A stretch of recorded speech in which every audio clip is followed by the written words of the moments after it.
Professeur Didier Raoult, où en est-on de la prise en charge et du traitement du Covid-19? Écoutez, je vais vous faire le point et un point avec les données successives. Comme vous savez, je suis assez réticent à aller sur les plateaux télé parce que la vérité au jour le jour, c'est pas ma nature. Moi, ce qui m'intéresse à long terme, c'est que ce que je dis ait un sens. Je vois bien que les gens passent leur temps à déformer mes paroles. C'est même la raison pour laquelle tout ce que j'ai dit pendant euh, l'année 2020 est relié dans mon livre Les carnets de guerre. Je peux regarder page par page, je n'ai rien dit d'autre que ce qui est marqué là-dedans. Donc tout ce qu'on me fait dire, en dehors de ça, ce sont des choses qui ne sont pas raisonnables. C'est pas vrai, donc c'est une des raisons pour lesquelles, comme je n'aime pas être manipulé et que je n'aime pas qu'on arrive à me faire dire des phrases qu'on coupera ensuite en morceaux pour me faire dire l'inverse de ce que je dis, c'est très facile de dire ce que je dis. Donc je vais reprendre un peu les éléments de ce que je dis euh, pour revenir après sur l'histoire de et du délire qu'a pris les gens à propos de la chloroquine. Donc tout ça est retrouvable dans ce document. Le 14 janvier 2020, je commence à parler du traitement de l'azithromycine, qui est le traitement de référence des infections respiratoires virales et non virales, et qui montre, y compris dans les infections virales, une amélioration significative. C'est un traitement banal, c'est le traitement de référence de toutes les pneumopathies aux États-Unis, où il y a une personne sur 8 qui en prend tous les ans, d'une manière très intéressante, ce qui prouve que nous avons des spécificités françaises. L'azithromycine n'a pas la MM en France pour le traitement de la pneumopathie, en dépit du fait que c'est le traitement le plus utilisé dans toutes les pneumopathies dans tout l'Occident. C'est le mystère de l'AMM que je ne peux pas vous expliquer parce que je ne les comprends pas. Finalement, à propos de cet usage des antibiotiques, en particulier des macrolides, on aura une communication du ministère et du directeur général de la santé en juin 2020 en disant que c'est complètement idiot de donner les antibiotiques, il ne faut pas le faire. Et puis le ministre, lui, dira un peu plus tardivement, en mars 2021, c'est finalement, on peut être amené à donner de l'oxygène chez vous, des anticoagulants, des antibiotiques, des dérivés de la cortisone. Il faut dire, je vous l'expliquerai, que l'oxygène à la maison, les anticoagulants et les antibiotiques, c'est nous qui l'avons proposé pour la première fois à chaque fois. D'accord ? Donc au début, on dit non, non, c'est fou, puis à la fin, on dit c'est vrai. C'est simplement on a tort de le dire trop tôt. C'est la seule chose que l'on peut dire à partir de l'azithromycine. Ensuite, les prélèvements systématiques, les tests systématiques, on commence, nous, on en parlait le 31 janvier, à propos des rapatriés de Wuhan. Je dis, mais attendez, il faut les tester tout de suite. Et de manière assez surprenante, Yazdan Pada conseille à la ministre et à Jérôme Salomon de nous faire déposer un projet de recherche pour tester les gens, pour savoir s'ils sont contagieux avant de les faire descendre, ce qui est quand même un des trucs les plus fantasmagoriques que j'ai entendu. Ce qui fait que j'ai commencé à comprendre que la notion de l'éthique médicale n'était pas la même pour les uns et les autres. Les gens qui sont contagieux, qui veulent se faire tester pour savoir s'ils sont contagieux, n'ont pas besoin de signer un consentement agréable, ça va de soi, il n'y a pas besoin d'avoir un comité de protection des personnes pour savoir si on doit tester les gens qui sont présumés contagieux revenant d'une zone de haute contagion. Ça va commencer à être un problème de réflexion qu'ont les uns de qu'est-ce qu'il est moral de faire en répondant à une demande des personnes et qu'est-ce qui ne l'est pas. Et on voit bien déjà qu'il y a des gens qui sont habitués à donner des traitements pour l'industrie pharmaceutique et qui donc ont besoin d'avoir des consentements éclairés, des comités de protection des personnes, ce qui n'est pas notre cas. Donc on voit bien qu'il y a déjà un fossé qui se creuse. Je commence à parler de la chloroquine à partir de février 2020, ce qui n'était pas une nouveauté. J'avais écrit une revue sur la chloroquine dans les infections virales plusieurs années avant avec Jean-Marc Rollin, dans un des meilleurs journaux de maladies infectieuses. Et puis le 25 février, je parle des résultats en Chine de la chloroquine, c'est page 63 de mon livre, tout ça c'est dans mon livre. Le 16 mars, je dis, écoutez, pour cette maladie comme pour toutes les maladies, ce qu'il faut, c'est diagnostiquer et traiter, et si possible isoler. C'est page 79, je ne changerai pas, je n'ai pas changé. Je suis content que depuis mars, le ministre soit entièrement d'accord avec moi. Il faut diagnostiquer, traiter avec ce que nous avons. On va voir ce que nous avons. Après, c'est ce que nous avons rajouté. Le 28 avril, nous commençons à parler des anticoagulants. Et nous recommanderons dans nos stratégies thérapeutiques l'usage des anticoagulants, y compris en ambulatoire, à partir de septembre. Et c'est bien, ça a été repris ultérieurement parce qu'effectivement, les gens me disent mais c'est très dangereux les anticoagulants en ambulatoire. En réalité, on donne des anticoagulants en ambulatoire aux gens qui ont une entorse et qui vont être immobilisés. Et donc, on ne voit pas pourquoi ça serait dangereux pour les entorses. Et pas là, alors que là, ça empêche vraiment de faire des embolies pulmonaires mortelles. Tout le monde est aussi devenu d'accord sur cet aspect. En juin 2020, on commence à parler de l'hypoxie heureuse. Ça, c'est page 226. L'hypoxie heureuse, on a découvert, après les Chinois d'ailleurs, mais on a été les premiers à communiquer là-dessus, à ma connaissance en Europe, du fait qu'il y avait pour une fois une discordance entre le fait qu'on n'avait plus d'oxygène dans le sang et qu'on ne s'en rendait pas compte. Non seulement on ne s'en rendait pas compte, mais on était plutôt bien, parce qu'on avait une baisse du dioxyde de carbone, du gaz carbonique dans le sang, ce qui rend un peu euphorique. Et que donc on ne pouvait pas compter sur la perception des patients pour voir jusqu'à quel point ils étaient graves. Et si on attendait ce que recommandait le ministère à l'époque, de rester à la maison avec du Doliprane et d'attendre d'être essoufflé, eh bien au moment où on était essoufflé, c'était trop tard, on rentrait directement en réanimation, c'était très tardif. Il y avait une période pendant laquelle on n'avait très peu, pas suffisamment d'oxygène dans le sang, sans que le patient le sache, sans même que le médecin qui l'examine ne pouvait le savoir. Il fallait le mesurer. Et à partir de ce moment-là, on va recommander, à partir du 15 septembre, que tout le monde achète un oxymètre de pouls. Et je peux vous dire que les gens nous ont écoutés bien avant que ce soit recommandé par la haute autorité de santé qui a recommandé ça avril 2021. Donc, on l'a dit en septembre, mais c'est bien que finalement, tout le monde finisse par être d'accord. Ensuite, en observant ce qui se passait avec le deuxième épisode qui apparaît en juillet, comme moi je ne croyais pas au rebond, tout de suite j'ai regardé si les séquences des génomes que nous avions à ce moment-là étaient les mêmes.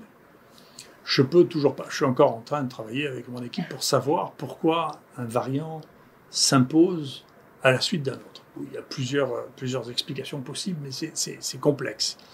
Eh bien, quand on dit ça, d'abord, très officiellement, les gens nous disent « Non, il n'y a pas de variant, ça n'existe pas », y compris des gens qui ont l'habitude de travailler sur des virus ARN, quand même, c'est très déraisonnable.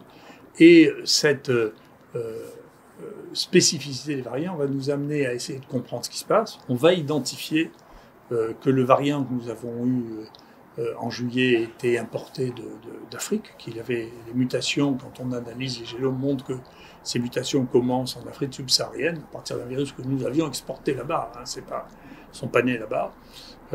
Et puis deuxièmement, il y a une épidémie extraordinaire avec le variant qu'on a appelé le Marseille 4, qui est d'abord découvert en France. Comme ceci est contemporain ou arrive peu de temps après les énormes épidémies de visons qui ont sévi en Europe, on suspecte que c'est lié à une épidémie de visons. À l'époque, on ne sait pas qu'il y a des épidémies de visons en France, et donc on pense que c'est peut-être une épidémie de visons qui a eu lieu au Danemark. Au Danemark, il y a eu 17 millions de visons qui ont été abattus. Il y a 6 ou 7 énormes génotypes. Il y a une variabilité incroyablement plus grande chez les visons que chez l'homme.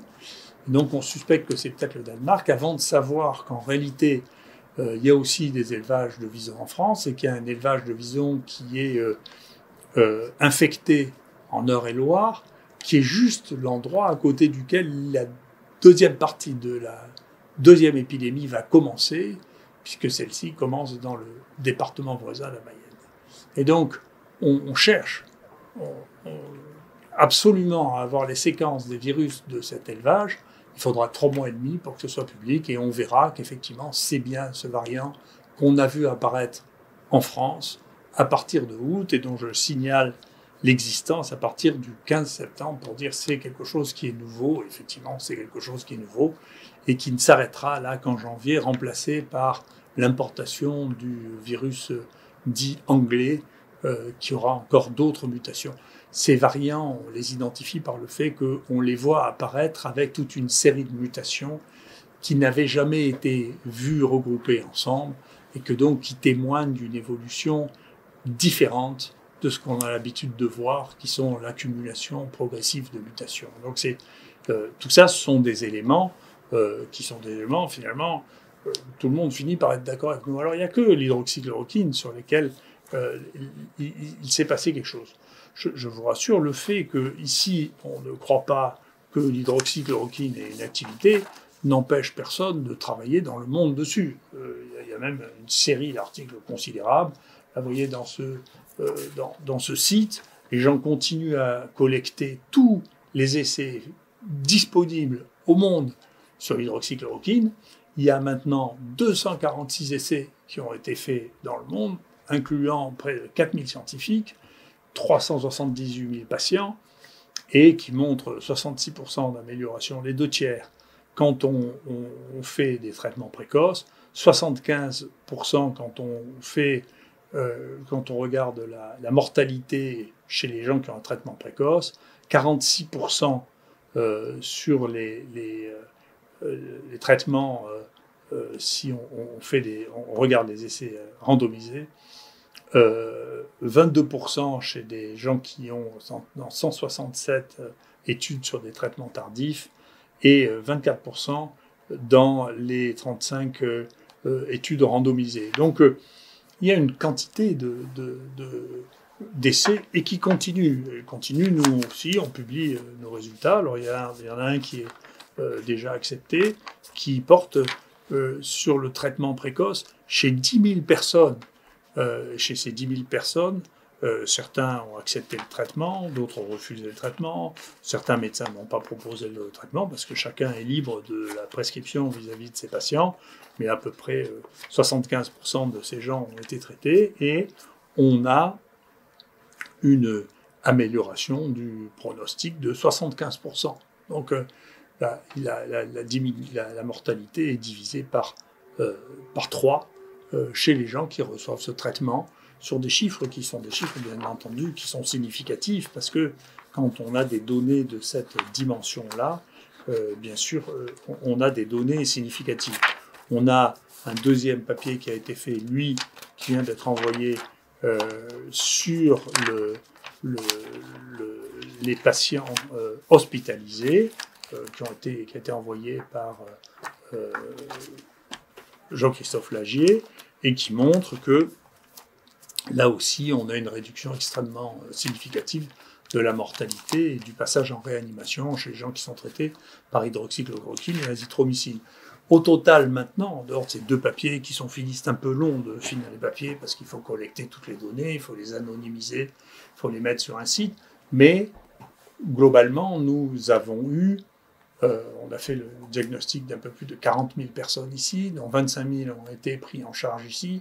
Sur ces 25 000 personnes, il y en a 16 000 qui ont reçu un traitement par hydroxychloroquine azithromycine, et nous n'avons eu aucun des accidents dont on présentait qu'ils allaient pouvoir exister.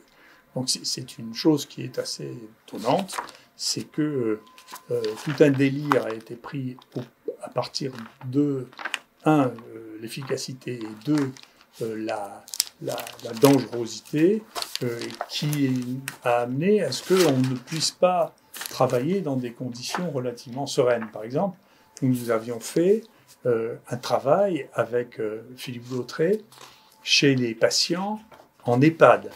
Et nous avions montré que la mortalité était divisée par 2 en EHPAD si on traitait les malades. Mais c'était les malades que l'on traitait ici, avec l'espèce d'exception dont on a bénéficié pour utiliser notre traitement. Pour pouvoir répondre aux interrogations des méthodologistes inquiets, à qui les données brutes ne suffisent pas, même si elles portent sur maintenant 400 000 personnes, eh bien, nous avons proposé 4 essais thérapeutiques dans ce pays, à des CPP, tous les 4 ont été refusés. On nous a interdit de tester l'hydroxychloroquine et l'azithromycine, y compris 2 fois dans les EHPAD, alors qu'on avait un papier préliminaire qui montrait une division par 2 de la mortalité.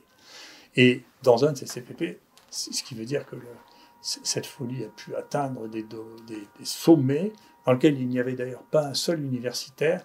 Les gens nous répondaient que Philippe Broucky et Mathieu Millon n'avaient pas les compétences pour faire de la recherche clinique. Il faut regarder ces 2 professeurs de maladies infectieuses qui font de la recherche clinique depuis l'un 15 ans et l'autre qui a commencé avec moi en 1987. Autant vous dire que pour arriver à avoir le culot de dire des choses pareilles, il faut être, je ne sais pas, touché par quelque chose que moi je ne comprends pas. Et pour revenir plus généralement sur l'histoire de l'hydroxychloroquine, pour faire croire que l'hydroxychloroquine est toxique, il faut vraiment, vraiment, vraiment avoir une ignorance à peu près totale qui fait rire le monde entier. Parce que je vous assure, quand vous sortez d'ici, que vous avez dans le monde entier expliqué que l'hydroxychloroquine est un produit extrêmement toxique qui donne des accidents cardiaques, je vous assure que vous faites rire le monde entier. Les Africains se foutent de notre tête parce qu'ils ont mangé des kilos de chloroquine et d'hydroxychloroquine. Là, je viens de revoir toute la stratégie de tous les pays du Golfe qui ont tous bouffé l'hydroxychloroquine quand ils ont été malades. Ils disent, écoutez, on comprend pourquoi il y a une telle différence de mortalité entre nous, qui avons une très faible mortalité, et les pays européens qui ont refusé l'hydroxychloroquine. Et ceux qui ont été les plus acharnés, bien entendu, à laisser passer le discours de cette nature, ça a été les Londoniens avec le Lancet. Il faut dire qu'une des révolutions du XXIe siècle, c'est qu'il est clair que la plus mauvaise gestion de cette maladie s'est faite dans les pays qui avaient la réputation d'être les meilleurs en termes de recherche médicale au monde. Là où la baisse de l'espérance de vie a été la plus forte au monde, à ma connaissance, c'est à Londres, où les Londoniens ont perdu 3,5 ans d'espérance de vie en 2020. C'est inouï. Et c'est eux qui étaient censés nous donner des leçons à tous, eux qui nous expliquent maintenant ce qu'on peut faire, ce qu'on ne peut pas faire, ce qui est bon, ce qui n'est pas bon. Mais moi, je crois à l'exemple, je crois à la réalité plutôt qu'à ce que devrait être. D'ailleurs, les essais anglais défient toute la connaissance médicale, d'inclure des gens qui ont des tests négatifs comme étant malades d'une maladie pour laquelle on les traite. C'est hallucinant. Utiliser l'hydroxychloroquine à 4 fois la dose et à des doses que l'on recommande de ne pas donner du fait de leur toxicité, de publier ça dans les meilleurs journaux du monde, c'est la preuve qu'on est arrivé à un degré de dérive qui est incroyable. Quant à la résonance vis-à-vis de ça, c'est-à-dire du moment où moi je commence à prononcer le mot chloroquine, je commence à être assailli et harcelé par des groupes dont je reparlerai, qui s'appellent No Fake Med et Citizen for Science, qui sont composés de gens qui, honnêtement, scientifiques, n'ont pas le niveau de discuter avec moi, n'ont pas le niveau de mes étudiants. Donc c'est une réactivité, une violence qui est insoupçonnable. Et quand nous allons publier que, en donnant de l'hydroxychloroquine et l'azithromycine, ce qui a été confirmé dans tous les travaux qui ont bien voulu regarder, vous avez une diminution, on ne dit rien d'autre que ça d'ailleurs, nous avons une diminution du portage viral, parce qu'on ne peut pas évaluer sur un groupe aussi faible la mortalité ni la gravité. Tout ce qu'on peut évaluer, c'est ce qu'on fait dans les maladies infectieuses, ou ce qu'on devrait faire dans les infections virales ou bactériennes, c'est diminuer, regarder si le virus s'en va ou s'il s'en va pas. C'est quelque chose de banal, et donc on dit, écoutez, quand on donne les deux, il y a vraiment, on a une baisse très rapide des virus. Cet article qui nous paraissait très simple à avoir un écho dans un sens comme dans l'autre, qui dépasse l'entendement, qui montre que on touche là un point d'une sensibilité extrême. Et à propos de cette chloroquine, on va avoir un déchaînement d'hostilité qui est tout à fait étonnant, avec des gens qui nous attaquent au Conseil de l'Ordre en nous traitant de charlatans, avec quelqu'un qui est un freelance pour l'assistance publique qui porte plainte ici auprès du procureur de la République, ceci a été rejeté, avec des gens qui crient sur les plateaux télévisés, y compris maintenant Mona Ozouf qui dit, enfin une historienne que je respecte beaucoup, je ne sais pas de quoi elle se mêle en disant que je suis un criminel. Attendez, il faut se calmer là. laissez donc les gens qui savent de quoi ils parlent. Moi, j'ai prescrit plus d'hydroxychloroquine dans les maladies infectieuses que n'importe qui, donc je sais de quoi je parle. Les rhumatologues utilisent l'hydroxychloroquine pour traiter deux maladies chroniques depuis très longtemps, le lupus et la polyarthrite rhumatoïde. En 2019, il s'était distribué 62 millions de comprimés d'hydroxychloroquine et personne n'était mort, et personne ne faisait même des électrocardiogrammes avant. Maintenant, nous, on les fait tellement peur qu'il y a des histoires cardiaques. On fait l'électrocardiogramme, avant on ne le faisait jamais, parce que personne ne faisait d'électrocardiogramme spécifiquement avant de donner de l'hydroxychloroquine. Les rhumatologues, d'ailleurs, qui prescrivent ça par centaines de milliers, ont fait une publication, après que j'ai protesté auprès du Lancet, qui n'est pas publié ce papier que j'avais reviewé, un papier dans lequel ils analysent 900 000 traitements chroniques par hydroxychloroquine dans la polyarthrite rhumatoïde, dans lequel il ne voit absolument aucune augmentation des arrêts cardiaques. Tout ça n'est pas vrai. Et tant qu'on ne reviendra pas à expliquer pourquoi cet énorme mensonge fait par une bande de bonhommes qui prétendaient avoir accès à 90 000 dossiers dont on ne sait pas d'où ils sortaient, et dont on savait qu'il était impossible de les avoir, et qui n'ont jamais pu expliquer d'où ils les avaient, qui n'ont jamais été poursuivis en justice, alors qu'ils ont changé toute l'histoire de la capacité à traiter ça, puisque notre ministre et puis le président de l'OMS, le week-end, au lieu de se donner le week-end pour réfléchir, on dit il faut tout supprimer les arrêts, les traitements.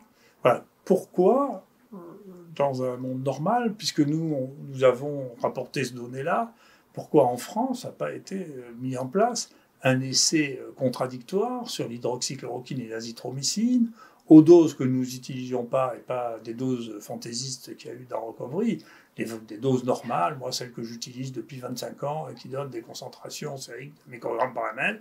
Pourquoi est-ce que, en France, on n'a pas fait un essai hydroxychloroquine, azithromycine, bien fait, pour regarder quelle était la durée du portage viral et quelle était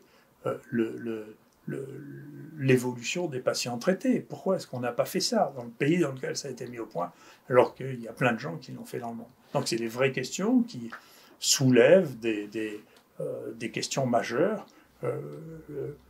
Encore une fois, le lendemain du jour où je parle de l'hydroxychloroquine, il y a un collègue en maladie infectieuse, il s'appelle le professeur Rafi à Nantes, qui me téléphone. On a fini par l'identifier grâce à la police et grâce au fait que j'ai porté plainte. Qui me menace si le lundi avant midi j'ai pas retiré ce que je disais sur l'hydroxychloroquine, il me menace du pire, téléphone chez moi à minuit, je dors avec ma femme. Enfin, comment est-ce qu'on peut accepter des comportements de cette nature? Et qu'est-ce que ça a soulevé de si dramatique de dire qu'on allait utiliser le médicament qui était le plus banal du monde? Surtout que, sachant que ce médicament est totalement anodin, qu'il y avait des éléments, et que vous voyez bien, il y a dans la littérature une quantité d'éléments qui permettent de faire ça, on pouvait bénéficier de quelque chose qui avait été mis au point par mon ami Dominique Maranaki. Je vous suggère vraiment de regarder sa vidéo sur notre site, qui était le premier directeur de la NSM, qui a travaillé avec Xavier Bertrand pour mettre en place santegouv.fr, qui rapporte les conflits d'intérêts rapportés par l'industrie elle-même. Et donc, pourquoi nous n'avons d'une part, les journalistes se sont relativement peu intéressés à savoir pourquoi les gens qui étaient les plus agressifs se trouvaient aussi en haut de la liste des gens qui avaient reçu le plus d'argent de l'industrie pharmaceutique. Je ne suis pas paranoïaque, je fais des raisonnements cohérents. Le plus financé de tous étant celui qui m'a menacé.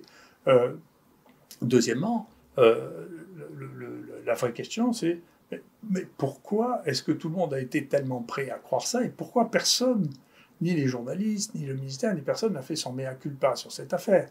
Pourquoi, du jour où ça a été dit, les deux études qui étaient en cours en France sur la chloroquine, même pas l'hydroxychloroquine donnée aux doses que je recommande avec l'azithromycine, ont été arrêtées, n'ont jamais été reprises, alors que les données préliminaires montraient que c'était les seuls traitements qui commençaient à donner quelque chose, qui n'était pas encore significatif, mais bien entendu, si on les arrête avant d'avoir inclus les gens. En revanche, comment est-ce qu'on a donné une autorisation temporaire d'usage au remdesivir de Gilead, dont tout le monde a montré que ça ne servait pas, ça ne marchait pas? Moi, je vous rappelle que la seule étude qui a montré qu'il y avait un effet azithromycine, hydroxychloroquine en dehors de la nôtre, c'était une étude parisienne qui n'a pas été analysée. C'est incroyable, vous pouvez la regarder dans le British Medical Journal. Il y a les données, il y a une différence significative pour n'importe qui sait faire des statistiques basiques, et ils ne l'ont pas analysé, ils n'ont pas dit que ça marchait, c'était incroyable. C'est 0 passage en réa, 0 mort. Il y a un autre papier qui a été publié sur le recueil de toutes les données de l'assistance publique. Alors, ces données en vrac de différents services, je suis moins convaincu que celles qui sont faites dans un seul institut dans lequel les données sont homogènes. Mais globalement, la conclusion générale de ce papier, qui était fait sur plusieurs milliers de personnes, était que l'hydroxychloroquine raccourcissait la durée d'hospitalisation, comme ça a été ensuite prétendu pour le remdesivir. Donc il n'y avait pas moins d'éléments pour l'hydroxychloroquine, pour le remdesivir, sauf que ça ne coûte rien. Comment est-ce que la NSM a donné une autorisation temporaire d'emploi pour le remdesivir? Je n'en sais rien. Comment elle a interdit la même chose pour l'hydroxychloroquine? Je n'en sais rien, mais si vous le savez, expliquez-le-moi, parce que je ne le comprends pas. Et comment l'Europe a acheté au moment, la veille du jour où l'OMS dit « ça ne sert à rien », pour 1 milliard de remdesivir qu'on va nous proposer, le directeur général de la santé va nous proposer de nous distribuer gratuitement. Et ce qu'on m'a rapporté, je ne garantis pas l'authenticité, c'est que maintenant, ce remdesivir dont on ne savait pas quoi faire en France, on projetait de l'envoyer aux Indiens pour que les Indiens s'en servent, puisque à nous, il ne nous servait à rien, puisqu'on ne prescrivait pas. Donc, il y a là quelque chose qui est extraordinairement mystérieux et qui méritera une explication approfondie. Que pensez-vous de ces réactions, cette violence des réactions vis-à-vis de l'hydroxychloroquine? Écoutez, jusqu'à présent, et tant que c'était individuellement, que les gens racontent des bêtises sur les plateaux de télévision, dans les radios, dans les journaux, honnêtement, ça m'indiffère, tant que c'est moi personnellement. Quand ça devient collectif avec mes collègues, je me défends, donc j'ai demandé la protection fonctionnelle à mon institut, parce que c'est l'institut en tant que personne morale qui est agressé. Et puis maintenant, je reconnais que j'en ai un peu assez. Vous savez, il y a beaucoup de similitudes parce que les comportements humains se reproduisent. Karl Marx disait l'histoire se répète la première fois comme un drame, la deuxième fois comme une farce. Et bien là, on recommence comme une farce ce qu'on a vu en 40. Je pensais ça depuis le début. D'abord, la terreur, la fuite, restez à la maison, cachez-vous, dissimulez-vous, couvre-feu. Et ça ressemble beaucoup à 40 et à la guerre. Oui. Ensuite, la délation. Un truc terrible. Le spécialiste de la délation, c'est un site qui se dit de contrôle, qui s'appelle Puppepeer, dans lequel vous pouvez dénoncer de manière anonyme des erreurs que vous avez vues dans les travaux des autres. Chez nous, on appelle ça les corbeaux, les gens qui envoient des lettres anonymes comme ça pour dénoncer les gens. Vous voyez, ça, c'était un des sommets de la guerre. J'ai un mépris absolument total pour ces gens. Je ne les crains pas et j'ai un mépris total. Mais je trouve que c'est excessif pour deux raisons. C'est la bande de Madame Bic avec M. Barbour, là, dans Puppepeer, a fini par trouver 250 fautes dans mes 3500 papiers, je suis sûr qu'ils continuent à en chercher, qui sont parfois tellement risibles que c'est ridicule. Ça n'empêche pas de circuler dans la presse, par exemple, pour illustrer que les microbes avaient des génomes de taille différents. Eh bien, on a montré que des génomes qui avaient la même origine pouvaient avoir une consommation de sucre très très différente. On a pris comme exemple une photo qui était libre de droit pour dire regardez, c'est des choses qui ont été testées des milliards de fois, ce n'est pas des photos originales du tout.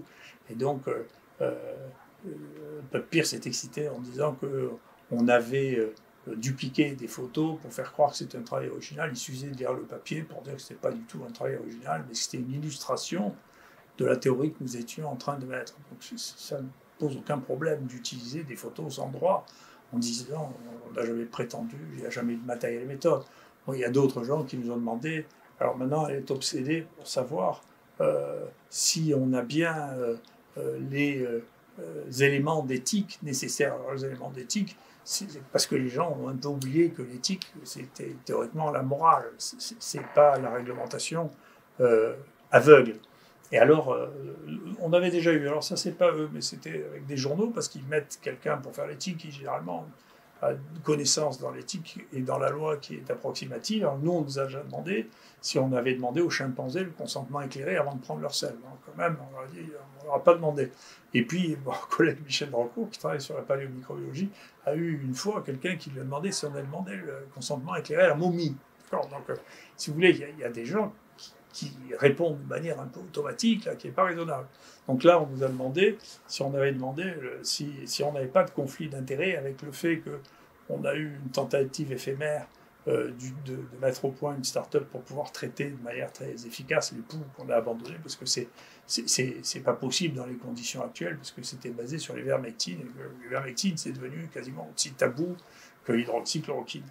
Eh bien, on a été persécutés à la fois par PubPeer et puis par le journal dans lequel on a publié ça, pour nous dire qu'on n'avait pas déclaré de conflit d'intérêt en publiant la génétique des poux, qui n'avait strictement rien à voir avec la formation en question. C'est comme si on demandait à un généticien humain s'il avait un conflit d'intérêt pour avoir testé, je ne sais pas, un antibiotique dans les pneumonies. C'est des histoires d'imbéciles. Donc, si vous voulez, mais c'est du harcèlement. Alors, je sais qu'il y a tout un groupe là-dedans, donc, qui discute avec. Alors, les gens de Citizen for Science, alors c'est vraiment, là-dedans, il n'y a pas de scientifiques, mais beaucoup de gens qui sont directement ou indirectement affiliés à l'industrie pharmaceutique, dont la présidente a un compte Twitter qui s'appelle Zenutopia 1. Je vous suggère de regarder le niveau d'agressivité contre moi qu'a cette femme. Je ne sais pas ce qui lui prend. Je sais pas, plusieurs fois par jour, elle lance des tweets assassins. Je ne la connais pas. Je ne sais pas qui c'est. Je ne lui parle pas. Elle est personne pour moi. Qu'est-ce qu'elle est excitée, celle-là. Je serais pareil. Il y a un autre qui écrit des trucs, qui a même proposé d'envoyer une voiture suicide sur l'IHU qui s'appelle l'ONI Besançon. Donc, mais qui c'est ces gens? C'est quoi? Ils recrutent ça dans les hôpitaux psychiatriques, ou je ne sais pas ce qui se passe. Donc, quelque chose. Et puis il y en a un autre là, qui dit qu'il était en classe et qu'il a fait son stage de sciences avec le ministre de la Santé et qui pense le défendre. Il s'appelle Guillaume Limousin. Mais qui sont ces gens-là qui s'excitent les uns entre autres, les uns avec les autres là, pour nous embêter? Moi, ça m'embête, honnêtement. Moi, je veux dire, je m'en fiche, j'ai pas de doute sur ce que j'ai fait. Et pour qu'il y ait une fraude, vous savez, il faut que vous ayez un bénéfice. Comme je travaille pas pour l'industrie, et que franchement, d'avoir une publication de plus ou de moins, je sais même pas combien j'en ai fait de publications. Je peux vous dire que vraiment, ça sera pas mon bénéfice. Et puis, je m'en fiche un peu. C'est pas mon problème. J'ai pas de doute non plus sur la trace que je laisserai, parce que vous savez, j'ai décrit avec mon équipe pour la première fois 700 microbes qui sont présents chez les humains. Vous savez, que j'ai baptisé, vous regardez les noms les plus communs de tous les microbes au monde, c'est Massiliensis de l'ancien nom de Marseille, c'est Timonensis de mon hôpital, c'est pas par hasard, donc c'est parce que c'est ici que ça a été découvert, et donc ça, vous savez, de savoir si j'ai demandé leur avis aux poux, oui c'est une autre chose qu'on m'a demandé, c'est si j'avais eu un comité de protection des personnes pour analyser les poux. C'est aussi une histoire qui est intéressante, celle-là. Donc ça veut dire que les gens font feu de tout bois pour poser des questions qui sont complètement délirantes, et bien sûr, donc, je ne peux pas laisser continuer à avoir un harcèlement, non seulement de moi, mais de tous mes collaborateurs, parce que maintenant, tous les gens qui ont publié avec moi, les mêmes vont chercher s'ils n'ont pas oublié un corps au pied, et les persécuter. Donc ça suffit, ces gens ne sont pas autorisés institutionnellement à juger ce que je fais, et donc il y a des gens dont c'est le travail, c'est la justice, et donc moi je me saisirai de la justice à chaque fois que je penserai qu'on a passé les bornes. Et je vous assure que pour que je considère qu'on a passé les bornes, il faut vraiment aller très loin pour que je considère que l'on a dépassé les bornes qui sont acceptables. Donc je ne accepterai plus que ni moi ni mon collaborateur ne soyons harcelés sur ce PubPeer, ni harcelés par les gens qui l'alimentent. Je ne l'accepterai pas, je mets ça entre les mains de la justice, on constitue un dossier dans lequel, je rassure les gens, vous pouvez enlever vos tweets, on les a tous photographiés.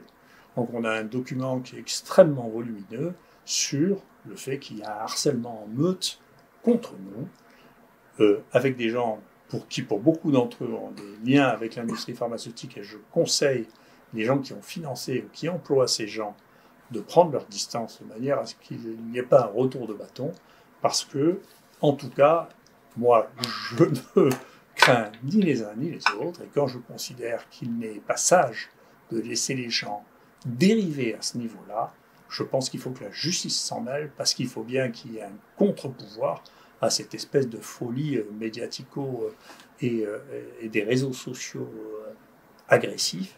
Il faut siffler la fin de la récréation. Ça suffit.